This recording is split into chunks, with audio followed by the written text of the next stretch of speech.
কোণে দেখা আলো ধারাবাহিক থেকে প্রথমে লাপাতা লেডি সিনেমার মতো মনে হলেও ধীরে ধীরে বোঝা যায় এই ধারাবাহিকের গল্প অনেকটাই আলাদা সিনেমার থেকে। এই মুহূর্তে রাজবন্দি নিজের স্বামীর কাছে ফিরে যেতে চাইলেও শ্বশুরবাড়ির কেউ তাকে মেনে নিতে চাইছে না।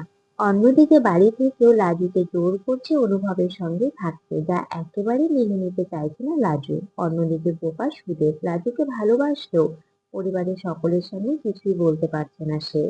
ঠিক এই মুহূর্তে ময়ূরাক্ষী অর্থাৎ বনলতা দেখা করতে আসে লাজুর সঙ্গে।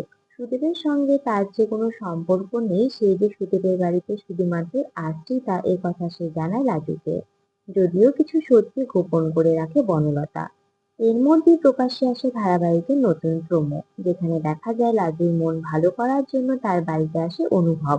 অন্যদিকে সেখানে আগে থেকেই উপস্থিত ছিল বনলতা এবং সুদেব।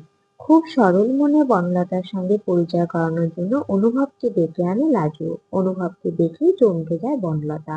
মুখ ফসকে স্বামীর নাম বলে ফেলে সে। অন্যদিকে অনুভবও বলে ফেলে বনলতার নাম। যা শুনে লাজু তাকে জিজ্ঞাসা করে বনলতা তো তার স্ত্রীর নাম, এই নামে ময়ূরাক্ষীকে কেন সে ডাকছে। তাহলে কি লাজুর সামনে ধরা পড়ে যাবে বনলতা? বনলতার সত্যিটা সামনে উঠে এলে একসঙ্গে অনেক কিছু পাল্টে যাবে। রাজুকে মনে মনে ভালোবেসে ফেলেছে অনুভব। অন্যদিকে বনলতাও যদি সামনে এসে দাঁড়ায় তাহলে সে কোন দিকে যাবে? অন্যদিকে লাজু প্রাণপণ চাইছে শ্বশুরবাড়িতে ফিরে যেতে, কিন্তু কিছুতেই পারছে না। এমন অবস্থায় যদি বনলতা শ্বশুরবাড়িতে ফিরে যায় তাহলে লাজুর ঠাঁই হবে কোথায়? টানটান এই এপিসোডের পর কি পুরোপুরি পাল্টে যাবে চারজন মানুষের জীবন? সম্পর্কে টানাপোড়েনে জীবনের চারজনকে কোথায় নিয়ে দাঁড় করাবে? দেখতে হলে চোখ রাখুন জি বাংলায়। সোম থেকে শুক্র ঠিক 9টা 30 মিনিটে কোণে দেখা আলো আপনাকে দিয়ে দেবে সব প্রশ্নের উত্তর।